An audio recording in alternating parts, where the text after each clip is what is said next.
नमस्कार मंडळी. मंडळी, बिग बॉसच्या घरामध्ये आता फायनली 3 ते 4 आठवडे उरलेले आहेत. तर मित्रांनो, या आठवड्यात काय होणार आहे आपण ते पाहणार आहोत. तर मित्रांनो, या आठवड्यामध्ये बिग बॉसच्या घरामध्ये कुटुंबीय येणार आहेत. तर आता सगळ्यांचे घरवाले येणार आहेत आणि कुणाकुणाचे येणार नाहीत ते पण आपण पाहणार आहोत.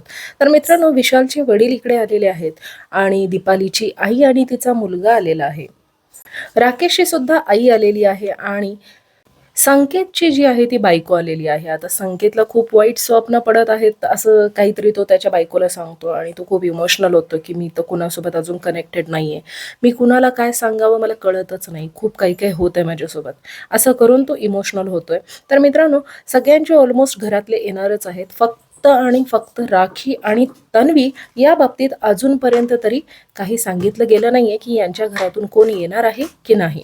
मित्रांनो, या आठवड्यामध्ये इतकं काही खास असणार नाहीये कारण आता हे कुटुंबीय आठवडा असणार आहे आणि त्यामुळे इमोशनलच आठवडा असणार आहे. टास्क वगैरेचं पण थोडंसं डाऊटच आहे, बिग बॉस घेतील की नाही म्हणून. तर मित्रांनो, तुम्हाला काय वाटतं, राखीचे नातेवाईक येतील की नाही येणार हे तुम्ही मला कमेंट बॉक्समध्ये सांगा. मित्रांनो, माझ्या चॅनलला सबस्क्राईब करायला विसरू नका. Thank you so much for watching my video.